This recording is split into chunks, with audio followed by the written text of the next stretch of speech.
harusnya kalau di ruqyah harusnya beres, tapi kan ternyata tidak kan. Artinya menurutku itu kita bisa bahas dari segi sains, kita bisa bahas dari segi agama. Tapi kalau dari segi agama, menariknya adalah ada seorang ulama ditanya, lebih parah mana? Setan dalam bentuk jin atau setan dalam bentuk manusia? Karena di dalam Islam setan itu adalah sifat.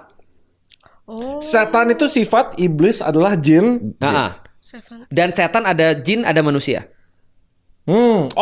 Setan itu syaiton. Syaiton. Itu sifat. Sifat. Oh, berarti syaiton itu sifat. Sifat. Dia bisa masuk ke jin, dia bisa masuk ke manusia. Oke. Gue masih nggak ngerti nih. Sifat itu kan bukan bentuk yang fisik. bisa bentuk yang bisa bukan masuk bentuk gitu fisik, kan? betul, bukan.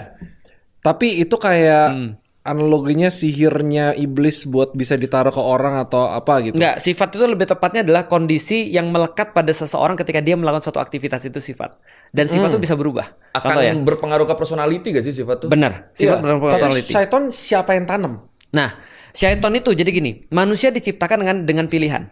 Ketika dia memilih untuk membangkang kepada Allah, maka dia sudah jadi syaiton. Oke. Ketika dia memilih taat pada Allah, maka dia jadi hamba Allah. Nah, bosnya daripada para syaiton itu adalah iblis dari golongan jin. Gue gitu. udah ngerti nih organisasinya nih. Ini Iya. namanya struktur Organisasi ya, benar. Jadi di atas iblis nih. Nah, itu ada downline-nya tuh. Nanti ada lagi tuh. Iya, enggak, dia tiap kali ngomong gitu gue jadi inget channelnya sendiri, tau nggak? Ngomongnya kayak gitu soalnya dia. Iya, benar. Tapi kalau misalnya dulu hidup malaikat tuh kayak baik, sifatnya baik semua, kok bisa ada orang yang kepikiran punya sifat sombong? Oke. Jadi gini ceritanya, Allah menciptakan di dalam Islam, malaikat itu tidak punya pilihan. Oke. Dia cuma punya satu pilihan, dia cuma punya satu tugas, yaitu adalah menghamba pada Allah. Dia nggak punya pilihan. Dia nggak ada apa tuh bahasa Inggrisnya pilihan tuh apa? Choice. Bukan will gitu. Oh, free will. Free will. Oh.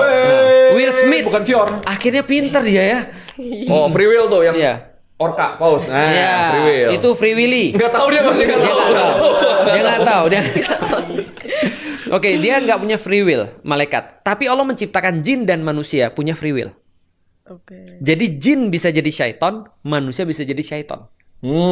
Kehendak bebas itu pilihan lah itu. Betul. Jadi syaiton. Aku bisa jadi syaiton di satu titik dan bisa jadi manusia di satu titik. Artinya kalau aku membangkang Allah, aku jadi syaiton. Ketika aku menaati Allah, aku jadi hamba Allah lagi. Berarti syaiton ini yang konsep kerasukan, bukan? Bukan. Dan itu yang mau aku garis bawahi. Karena banyak orang khawatir ketika ada orang kerasukan. Taruhlah dia itu adalah jin, taruhlah. Itu less harmful dibandingkan kalau manusia yang sendiri jadi syaiton. Jadi jin dalam bentuk syaiton itu tidak terlalu powerful dibandingkan jin dalam bentuk manusia. Karena ulama tadi yang bilang syaiton dalam bentuk manusia. Nah,